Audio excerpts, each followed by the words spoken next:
With us now are Sheryl and Vincenzo, and we are talking to them from their kitchen, and I happen to have a rainbow cookie, which stands for Italy. You beautiful couple, I won't eat this in front of our whole audience, but I am going to eat it. Tell me a little bit about your lovely book and your journey and Tuscany and your kitchen and the hot chocolate cake recipe. It's extraordinary. Tell us about your love. Well, thank you so much for inviting us to be on the show today. This is an honor for us, and to be able to join you from our kitchen in Minnesota during this time is also really fantastic. So thank you. You're welcome. The book, Love in a Tuscan Kitchen, is our love story, and it really is in the category of memoir. When I wrote this book, it's about my own journey to Italy, where I fell in love with Italy, but I also eventually fell in love with Vincenzo, which was a beautiful surprise. I never expected that to happen. So I always say, let life surprise you, because you just never know.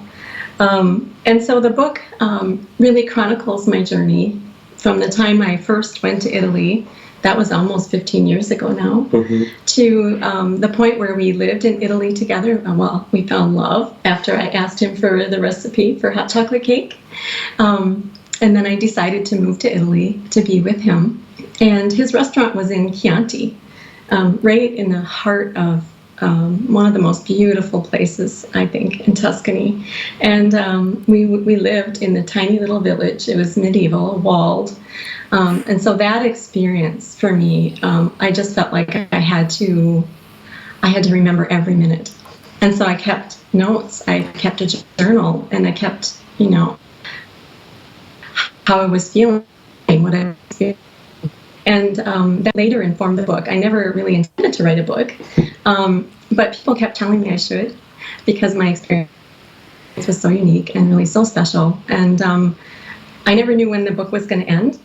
How does the story start and end? And so when we decided to move back to Minnesota, which was a tough decision, a few years ago, 5 years ago now, I decided that was a time to end that part of our story. So that was the beginning and end book one, right? And book one. Book one, and this is book one, right? And I feel like there's always could be more follow-ups, right? Yeah. So book two could be like love in the in the kitchen of the Great North. Has your cooking changed a little bit now as a couple? Vincenzo, are you starting to make like some American dishes? Like, are you good at grilled cheese? I'm just curious. Like, have you like? Love cheese. I love heat, but no. I like to teach the people the authentic food, Italian food. Okay. This is why I have a lot of cooking class and teach the original recipe. Because American Italian style is good, but it's no. It's like that mama's, right? Yeah, it's not like what you'd actually find sometimes when you travel to Italy. Yeah. And you know this, you just recently traveled to Sicily. The food is just incredible, which is why I really wanted to include recipes. So I sprinkled them in the story. I put all of our favorites in there, and some of your moms, and a few of those family treasures. Yeah, Sheryl, so it does. The book has like a title and then a subtitle. So could you tell us the rest of all of that? Because it kind of encapsulates what it is that people are going to get in that book. Yeah, so the book is not only the story, and it's a beautiful love story, but it also includes recipes. There are 38 recipes, and each recipe ties in with what I'm experiencing in each chapter. So I was able to experience something I never thought I would do either. I was mom to 2 little girls, and I never expected that to happen in my life, and it was a beautiful gift.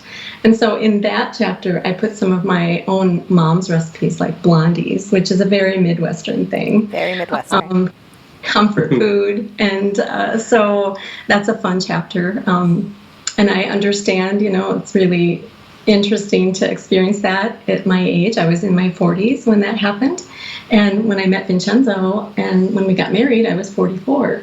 So again, this, really nice, unexpected surprise. I never expected to find love the way I did. And so the book, includes all kinds of funny stories too about living in Italy, adapting to life in Italy. One of the biggest challenges for me is, just getting the laundry done. Because as a tourist, you walk around and you say, "Oh, look at the beautiful laundry hanging out on the line." I know, it seems so romantic, right? There's a reason.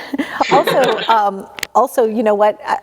One of the reasons that I wanted to have you on this show is to celebrate your IPI. Can you tell our audience a little bit about that? Congratulations. I mean, that is such a wonderful, wonderful honor. Gosh, yeah, I'm just honored and thrilled to have that happen too. The IPI this year, I was one of the winners. I took a bronze award, and this was in the category of memoir as well. And the fact that IPI is from New York, it's a fun tie-in to your show too. And really, for me, it's about being an independent author and independent publisher, which is what a lot of people are doing these days, but it's not easy, and it takes a lot of time and a lot of your own money, and finding the right people. And I had this, I call it my all-female girl power team. Lisa Pelto from Concierge Publishing in Omaha was my publisher. She helped me bring the book to life. And her and Ellie, the design inside that looks like little recipe cards and postcards as you're reading. Also, Sandy Wendell is an incredible editor, and she kept on me for years to keep this book going and polished it so it was readable and lovely. Also, I had test readers that helped me perfect it.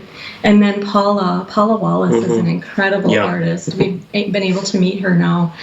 She did the watercolor on the cover of the book, and it's actually a painting of what Vincenzo's restaurant looked like. So it's really meaningful to us, and it's beautiful.